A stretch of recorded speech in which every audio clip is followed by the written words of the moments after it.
Hey guys, today I'm going to be doing a book review on Serena by Rash.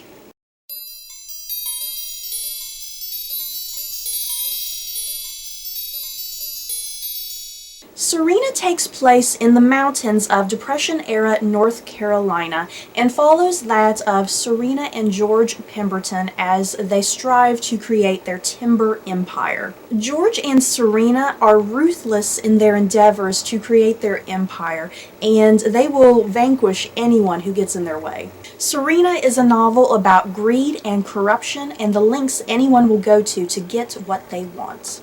As you can see, I have the movie cover edition with the sexy faces of Jennifer Lawrence and Bradley Cooper. I could not resist this edition. Still have not seen the movie yet. I don't know if my theaters are going to get it or not, so yeah, I might have to watch it on DVD at some point later. But yeah, about the book, I really enjoyed this book. It was something very different for me personally. I tend to read a lot of historical fiction that takes place during like the English monarchy or something like that, or even World War II history. So yeah, this is Depression-era North Carolina, something that I don't think I've ever read. So I found this book a breath of fresh air for me. It's pretty difficult to talk about this book. There's so much that goes on, so many things that happen, and this book could kind of easily be spoiled. And let me give you guys a heads up.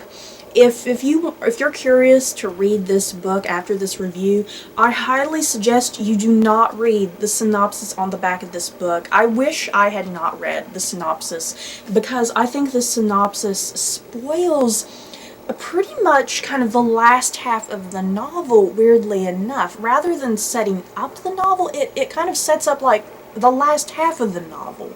So yeah, I knew what to expect the last half of the novel. So yeah, basically what you need to know about this book is what I downright just mentioned in my synopsis. Kind of getting into some things that I liked about this novel. Something about the novel, it reminded me quite heavily of classic literature. I don't know if it's kind of just me, but there was something that seemed very reminiscent of classic literature. Not dry and dense like classic literature, but something about kind of the style and the structure, and also how the novel employs a lot of symbolism and the use of imagery, and it's very heavy on themes. So yeah, that's kind of how I'm comparing this novel to classic literature, by how it uses themes and symbolism and kind of the structure of the novel in general. So yeah, this novel is not a book that you can just read and pick up. It's a book that very much demands your attention from start to finish. You really gotta pay attention because of all of the symbolism going on. Because when you get to certain things by the end, you'll think about things near the beginning. As for themes, like I said in the synopsis, the book is heavily thematic in regards to the ideas of greed and corruption. That just is present throughout this entire book. And it also gets into this idea of gender roles. Gender roles is a big theme, because Serena, she is a woman in this predominantly male society, because it is a timber business after all. So it's all men, you know, chopping down all these trees and running the business. But Serena is very much present in the lives of these men, and she controls the business just as much as her husband. And the men of the timber business, they respect her just as much as they do her husband, if not more.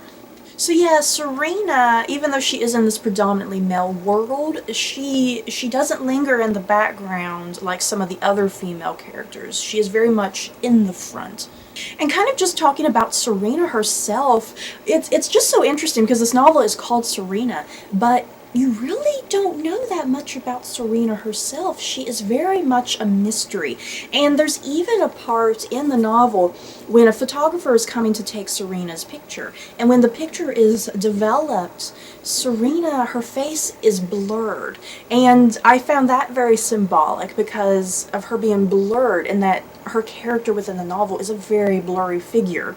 The edition of my book has an interview with Rash, and there's just a couple things I wanted to highlight about his interview to kind of help me with my review of the book. So one of Rash's comments, he says, "I thought it would be interesting to have a female character who had power, even the power of life and death, at a time when women had few opportunities to achieve such power.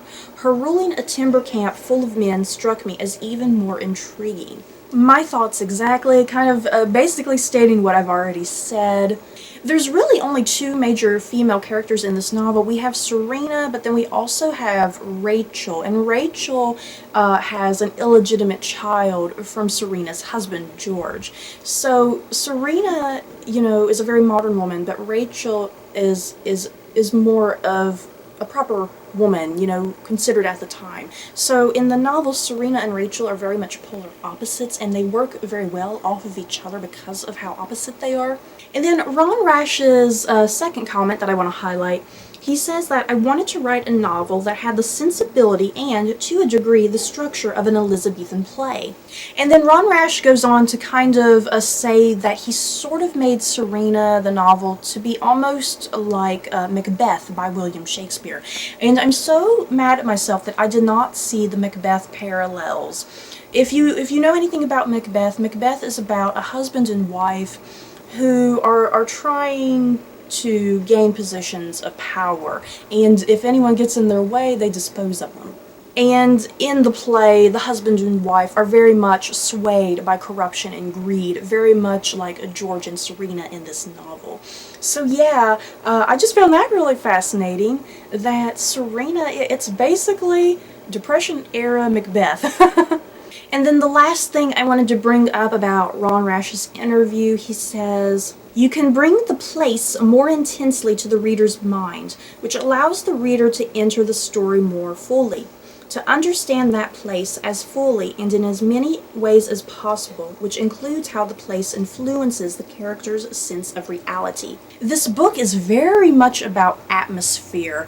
Don't go into this novel expecting it to have grand character development, and don't even go into this novel to even like any of these characters.